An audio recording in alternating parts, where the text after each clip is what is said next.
అందుకే నేను పెళ్లికి ఒప్పుకున్న విషయం గాని మీరు నన్ను అడిగిన విషయం గాని చందుకు తెలియకూడదు. అతని పరిస్థితి కూడా కాస్త తెలుసుకోమని చెప్తున్నాను. పిచ్చివాడైపోతున్నాడని రాజశేఖరం గారు వచ్చి చెప్పి వెళ్లారు. ఏంటి రాజా ఇది? వచ్చి కారెక్కు. ఏంటి రాజా ఇది? ఎక్కడికి వెళ్ళా?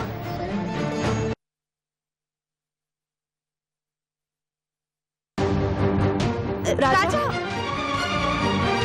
రాజా ఆగు రాజా రాజా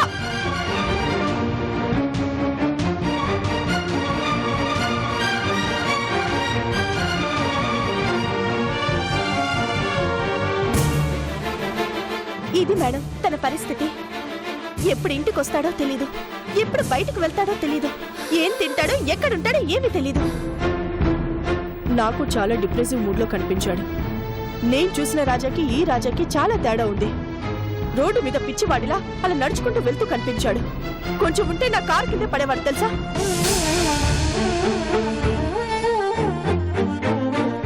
అసలు ఎందుకు ఇలా తయారయ్యాడు? ఆ రిజర్వ్ ఆయిల్ కాంట్రాక్ట్ విషయంలో కూడా చాలా బ్యాడ్ నేమ్ వచ్చింది. ఇలా అయితే అతని కెరీర్ మొత్తం సర్వనాశనం అయిపోదా? అయిపోదా ఏంటి మేడం, చాలా వరకు నాశనం అయింది. ఆ సీఏ గారితో ఏకంగా గొడవ పడినంత పని చేశాడని మూర్తి గారు చెప్పారు. ఎందుకు ఇలా చేస్తున్నావని అందరం చాలాసార్లు నిలదీశాం. కానీ ఎవరి మాట వినడు కదా. అసలు ఇలా మారడానికి కారణం ఏంటి మాధవి? చందు మీద తను పెంచుకున్న ప్రేమ.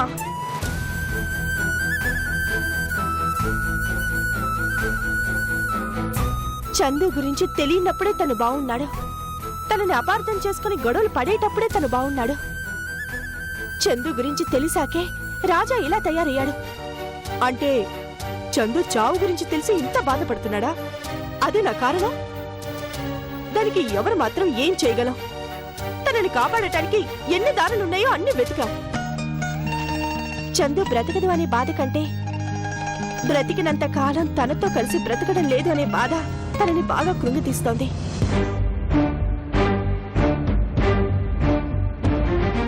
ఎన్ని రోజులుంటే అన్ని రోజులు తనతో కలిసి ఉండమంటాడు. దానికి చందు ఎట్టి పరిస్థితుల్లోనూ ఒప్పుకోదు. తను ఎలాగైనా మా ఇద్దరికి పెళ్లి చెయ్యాలనే ఆలోచనే. తన పిచ్చి గాని మనసులో లేకుండా 3 ముళ్ళు వేయించినంత మాత్రాన భార్యాభర్తలం అయిపోతావా?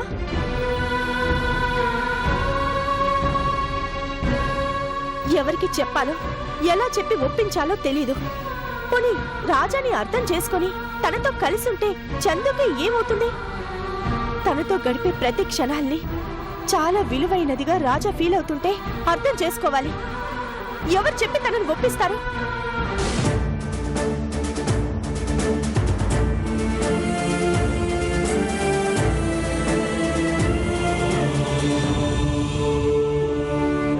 నాకు చెప్పావు కదా, నేను చూసుకుంటాను మాధవి. రాజా జాగ్రత్త.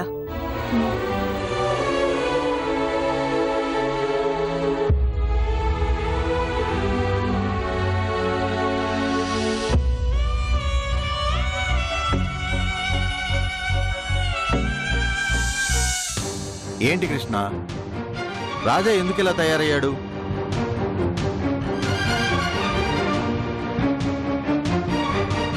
ఆ సిఈ గారు మెమో ఇచ్చారు తెలుసా?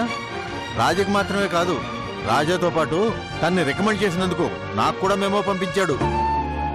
ఏం చేయాలో పాలుపోవడం లేదంటే రాజాకి నచ్చ చెప్పినా వినిపించుకునే పరిస్థితిలో లేడు. ఎవరైనా నచ్చ చెప్తే మారిపోయే పరిస్థితుల్లో లేడు కృష్ణ. ఏదో ఒకటి చెయ్యాలి. అప్పటికీ రాజా గనక ప్రాజెక్టు పూర్తి చేయకపోతే ఆ ప్రాజెక్టు నేనే పూర్తి చేస్తానని మాటిచ్చాను. నువ్వే ఆ ప్రాజెక్టు వరకు చూసుకోవాలి. కానీ దీనివల్ల రాజా భవిష్యత్తు దెబ్బతింటుంది. నా భయం కూడా అదేనండి. రాజాలో మార్పు రావడానికి చందుని ఏదైనా చేయాలి. తను వెళ్ళి మాట్లాడితే రాజా మారతాడు. కానీ తను వినడం లేదు. పోనీ ఒక పని చేయండి, నువ్వు జయంతి పెళ్లి ఒప్పుకోండి. అప్పుడు చందు కొంచెమైనా మారే అవకాశం ఉంటుందేమో. మీ పెళ్లి జరిగితే తను కూలయ్యే అవకాశం ఉంటుంది. మనసు ప్రశాంతంగా ఉంటే ఆ తర్వాత చందు ఏదైనా వింటుంది. పెళ్లికి జయంతి ఒప్పుకుందన్న విషయం చందుకి చెప్దాం అనుకున్నాను. కానీ జయంతే పొరపాటును కూడా చందుకి చెప్పొద్దని చెప్పింది. ఎందుకు? రాజా కోసం జయంతి ఏదో ప్లాన్ చేస్తున్నానని చెప్పింది. చందు ద్వారానే రాజాలో మార్పు రావాలి. అది జరగాలి అంటే చందు తన ఆలోచన మార్చుకోవాలి. అది మాటలతో సాధ్యం కాదని, అందుకు తనేదో ప్లాన్ చేస్తున్నానంది. ఏం చేసినా త్వరగా చేయాలి కృష్ణ. అవతల పరిస్థితులు చేజారిపోతున్నాయి. ఎంత చెప్పినా ఆ సిఈ గారు వినిపించుకునే పరిస్థితిలో లేరు. ఎందుకంటే ఆయన మీద ఉండే ప్రెషర్స్ అలా ఉన్నాయి. అప్పటికి సిఈ గారు చాలా సపోర్ట్ చేశారు. నా దాకా రానియకుండా వాళ్ళ డిపార్ట్మెంట్ చేతనే ఆ ప్రాజెక్టు పనులు కొన్ని చేయించి రాజాకి ఫేవర్ చేస్తున్నాడు. కానీ ఇది ఎంతకాలం? వాళ్ళకి రిస్ట్రిక్షన్స్ ఉంటాయి కదా. అదే నిజమే సార్. నాకు జయంతి మీద నమ్మకం ఉంది. తను అనుకునేది అంటే ఎంత పైనైనా సరే సాధించి తీరుతుంది. రాజా విషయంలో ఏదో డెసిషన్ తీసుకున్నాను అంది. బహుశా దాన్ని ఇంప్లిమెంట్ చేస్తుందేమో. ఏదో ఒకటి చేయండి కృష్ణ, లేకపోతే చాలా ఇబ్బందులు వచ్చేలా ఉన్నాయి.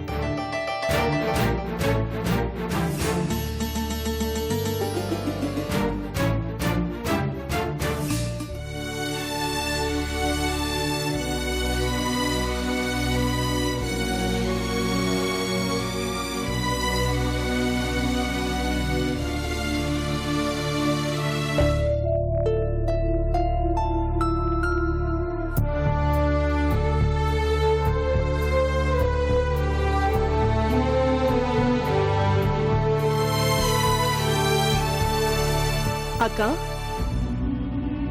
రాజయంతి కూర్చో. ఏంటిలా వచ్చావు? ఆఫీస్కి వెళ్ళలేదా? ఆఫీస్కి వెళ్ళాలని లేదక్క. ఏమైంది? మనసంతా చాలా బాధగా ఉంది. ఏమైంది జయంతి? రాజా పరిస్థితి చాలా దారుణంగా తయారైంది. పిచ్చోడైపోతున్నాడంట. ఆఫీస్ అంతా గందరగోళంగా ఉందంట. ఏం చేస్తాను జయంతి? ఎవరి మొహాన ఏది రాసి పెట్టుంటే అదే జరుగుతుంది.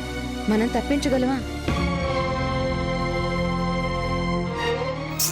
అది కాదక్క, ఎంత ఇబ్బందులున్నా చేస్తున్న బిజినెస్ లో అలా మధ్యలో వదిలేసిపోతే ఎలా?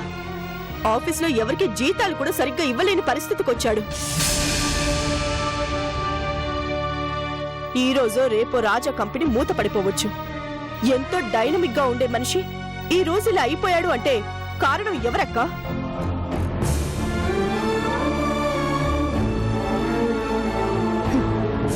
ఇంకెవరుంటారు?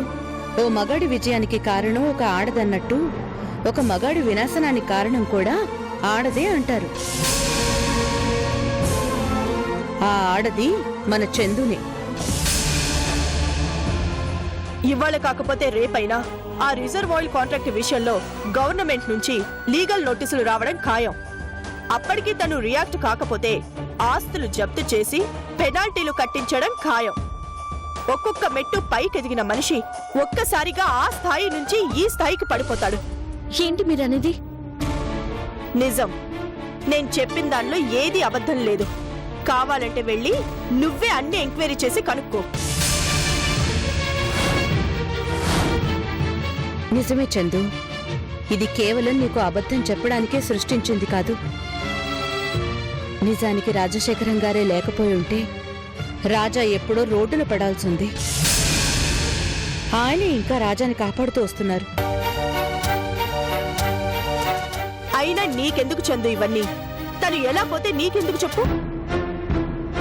నాకెందుకేంటి? నాకు కాకపోతే ఇంకెవరికి బాధ ఉంటుంది? రాజా నా భర్త.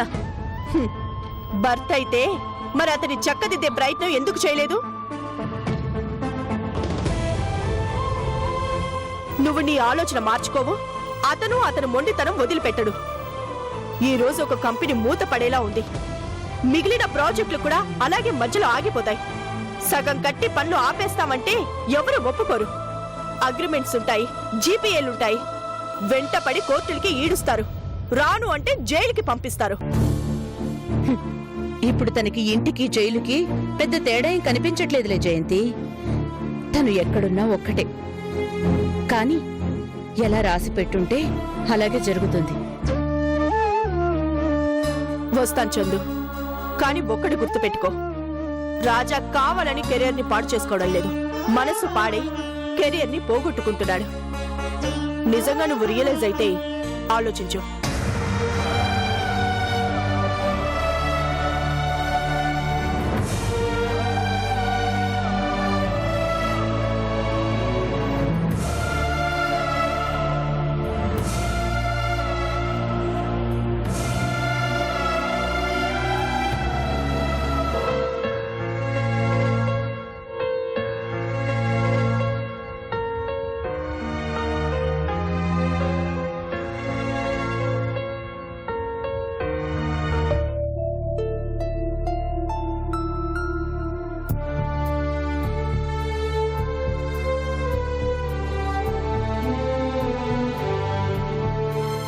అయ్యా, భోజనం చేద్దురుగాని రండి. నాకిప్పుడేం వద్దు రామయ్య. ఏమిటయ్యా ఇది? ఏ చిన్న సమస్య వచ్చినా అన్నం మానేస్తారంటారేమిటి? నేను వండిందంతా ఏం చేయమంటారు? నాదొక సమస్య అయితే నీదొక సమస్య. అయ్యా అయ్యా, ఎన్ని సమస్యలున్నా తిండి తినక తప్పదు కదయ్యా. అసలు ఏ మనిషి అయినా కష్టపడేది ఎందుకోసం? ఈ అన్నం కోసమే కదా. అలాంటిది అన్నం వద్దంటే ఎలా చెప్పండి? రామయ్య, ఇప్పుడు ఆకలి ముఖ్యం కాదయ్యా. ఆందోళనగా ఉంటే ఆకలి అనిపించదు. సరే, మీకెప్పుడు తినాలనిపిస్తే అప్పుడే తినండి. అసలు ఇంతకీ సమస్య ఏమిటండి? నువ్వేమన్నా ఆరుస్తావా తీరుస్తావా? రెండూ చేయను, వింటాను. సాయం చేయకపోయినా ఎదురు వాళ్ళు చెప్పింది విన్నాం అనుకోండి, కొంతైనా భారం తగ్గించిన వాళ్ళు అవుతాం కదా. ఏమంటారు? మ్మ్. ఇప్పుడు మీకున్న సమస్య అమ్మాయి గారి పెళ్ళే కదా, అవుతుందిలేండి, బాధపడకండి. లేదు రామయ్య, అంతకంటే పెద్ద సమస్య రాజా. పాపం మంచి కుర్రవాడు, మంచి భవిష్యత్తు ఉన్నవాడు పాడైపోతున్నాడు రామయ్య. అతని జీవితమే నాశనం అయిపోతోంది. దీనికి చందునే కదా బాబు కారణం. తనే. ఆ పిల్లంటే రాజాకి చచ్చేంత ప్రాణం. తను చచ్చిపోతే రాజా ఏమైపోతాడోనని చందు అతన్ని దూరంగా ఉంచుతోంది. అదే బాధతో అతను పిచ్చాడైపోతున్నాడు. కానీ ఒకటి చెప్పనా అయ్యా, చందమ్మకి జబ్బుందని అందరికీ తెలియడం వల్లే ఈ సమస్య వచ్చింది. ఆ సమస్య తెలియడం వల్లే కదా జయంతమ్మ పెళ్లి కాదంటుంది. రాజాకి చందు గురించి తెలియడం వల్లే కదా మాధవిని పెళ్లి చేసుకోవాలనుకున్న మనిషి ఈ రోజు ఇలా తయారయ్యాడు. అంటే ఏమిట్రా నీ ఉద్దేశం? చందు జబ్బు గురించి తెలియకపోవడమే మంచిదంటావా? లేదయ్యా, చందుకు అన్యాయం జరిగిపోతుందనుకుని జాలి చూపిస్తూ తనని మరింత బాధ పెడుతున్నారు అంటున్నారు. కరెక్ట్గా చెప్పేవరా రామయ్య. నువ్వు చెప్పింది నిజం. నిజంగానే వాళ్ళు చేస్తున్న తప్పదే. అందరూ కలిసి తన్ని ప్రశాంతంగా బ్రతకనివ్వటం లేదు. చచ్చిపోయేంత వరకైనా తన్ని మనశ్శాంతిగా ఉండనివ్వటం లేదు. ఎవరికి కష్టం వచ్చినా చందు కళ్ళే చెమగిలుతాయి. చందునే బాధపడుతుంది. చందు ఇప్పుడు రాజా గురించి ఎంత బాధపడుతుందో ఏంటో. బాధపడుతుంది కాబట్టే తనని చక్కదిద్దే బాధ్యత కూడా తనే తీసుకుంటుంది డాడీ.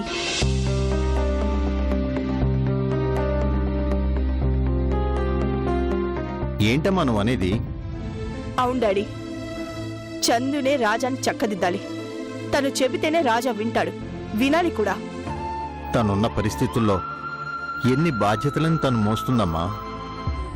బాధ్యతలు మోయటం తనకిష్టమే డాడీ. ఎవరో ముక్కు మొహం తెలియని చక్రవర్తి బావ కోసం అంత చేసిన మనిషి తన భర్త కోసం, ప్రేమించిన మనిషి కోసం ఈ బాధ్యతని తీసుకోలేదా? తీసుకుంటుంది. కానీ లేదు, ఏమీ లేదు డాడీ. రాజా విషయంలో చందునే నిర్ణయం తీసుకోవాలి. చందు తప్ప ఎవరు చెప్పినా తను వినడు. అందుకే చందుకి ఆ టార్గెట్ ఇచ్చాను. తను తప్పకుండా రాజాని తిరిగి మామూలు మనిషిని చేస్తుంది.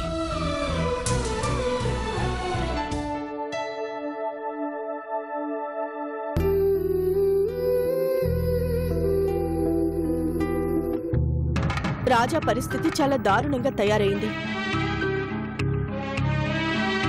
ఈ రోజో రేపో రాజా కంపెనీ మూతపడిపోవచ్చు. ఆస్తులు జప్తు చేసి పెనాల్టీలు కట్టించడం ఖాయం.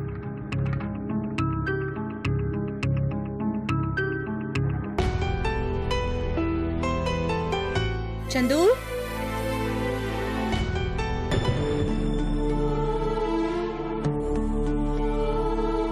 ఏమ్మా భోజనం కూడా చేయకుండా ఏం ఆలోచిస్తున్నావు?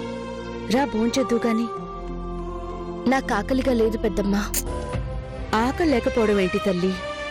ఆకలైనంత వరకే తిందువు గాని రా. వద్దు పెద్దమ్మా, నన్ను కాసేపు ఒంటరిగా వదిలేవా ప్లీజ్. ఏమైందమ్మా? ఏం లేదు పెద్దమ్మా, నా మనసు ఎందుకో బాగోలేదు.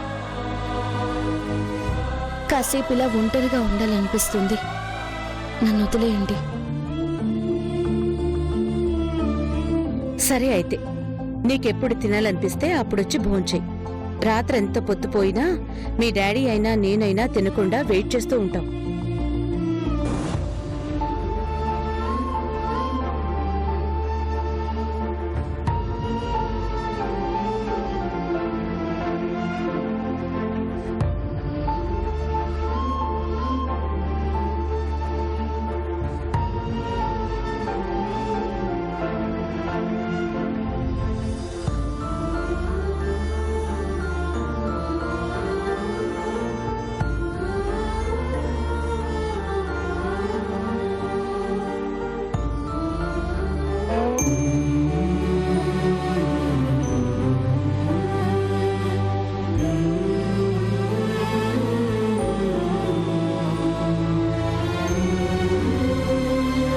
వదినా, చందు ఏది?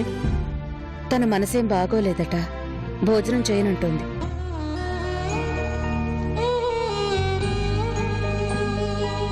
బహుశా రాజా గురించి ఆలోచిస్తుందనుకుంటాను కృష్ణ. ఎంతైనా ప్రేమించిన భార్య కదా, తన జీవితం అలా అయిపోతున్నందుకు బాధ ఉంటుందా?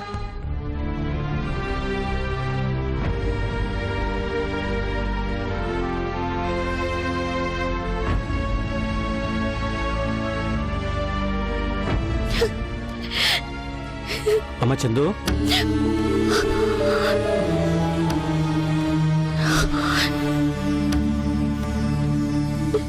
ఏంటమ్మా చందు, ఎందుకు ఏడుస్తున్నావు? డాడీ, నేను ఏడిస్తే నా కన్నీళ్లు తెరవడానికి మీరున్నారు, కానీ అక్కడ రాజాకి ఎవరున్నారు డాడీ? మాధవి ఎంతవరకు సర్ది చెప్తుంది? ఎంత చెప్పినా తను వింటాడా? అయినా కొంచెమైనా ఆలోచన లేకుండా ఏంటి డాడీ ఈ రాజా?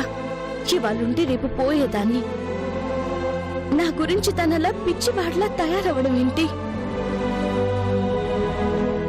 నేనసలు తనకి ఏ విధంగా సరిపోతానని మీరే చెప్పండి. మంచి భవిష్యత్తు ఉంది, ఎందుకు నా కోసం ఎదురు చూస్తున్నాడు? నా వల్ల తనకు ఏ విధంగా సంతోషం దక్కుతుంది డాడీ? ఈ సృష్టిలో రూపం లేనిది ఏదైనా ఉంది అంటే అది ఆనందమేనమ్మా. బాధ కలిగితే కన్నీళ్ల రూపంలో తెలుస్తుంది, కానీ ఆనందానికి ఆకారం లేదు. నవ్వినా అది కొంతవరకు తెలుస్తుంది. అంతకు మించిన ఆనందం మనిషికి దొరికితే దానికి మాటలుండవు. అది ఎలా వస్తుంది, ఎలా సొంతం అవుతుంది అంటే ఎవరూ చెప్పలేరు. అది ప్రేమించిన మనసుకు మాత్రమే తెలుస్తుంది. నీ కన్న తండ్రిగా మాట్లాడడం లేదమ్మా, ఒక మంచి ఫ్రెండ్గా మాట్లాడుతున్నాను. ఇప్పుడు రాజాకి కావాల్సింది అలాంటి ఆనందమే. ఎందుకంటే అతనికి ప్రేమించే గొప్ప మనసుంది, ఆరాధించే గొప్ప గుణం ఉంది, నిన్ను మరిచిపోలేనంత అభిమానం ఉంది. భార్యాభర్తల మధ్య ప్రేమ ఇలాగే ఉంటే బాగుంటుంది. భార్య నుంచి భర్త ఇలాంటి ప్రేమనే కోరుకుంటాడు అనే నిర్వచనం లేదమ్మా. కొంతమంది తిట్టుకుంటూ ఒకరినొకరు ప్రేమించుకుంటారు, కానీ వాళ్ళకి ఆ ప్రేమ కావాలి. అది కొంతైనా జీవితంలో దక్కాలి. అది దక్కని ప్రతి మనిషి అలాగే పిచ్చోడవుతాడు. చూడు చందు, నిన్నేదో ఇబ్బంది పెట్టి అక్కడికి పంపించడం కోసం ఇదంతా చెప్తున్నాను అనుకోకు. ఊరికే చెప్పాను. నీ ఇష్టానికి వ్యతిరేకంగా ఇక్కడేది జరగదు. సరే, మేము వెయిట్ చేస్తుంటాం. నీకు ఆకలేసినప్పుడే కలిసి తిందాం.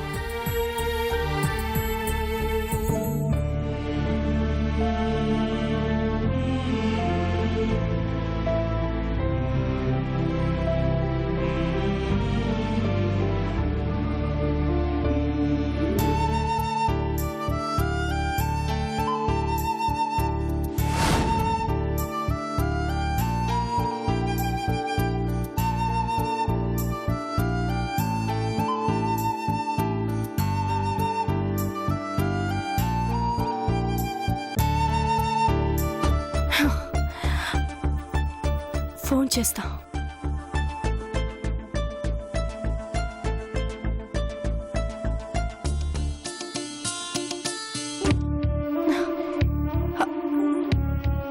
ఈ మనిషి ఏమై ఉంటాడు? ఫోన్ కూడా స్విచ్ ఆఫ్ చేసి పెట్టుకున్నాడు.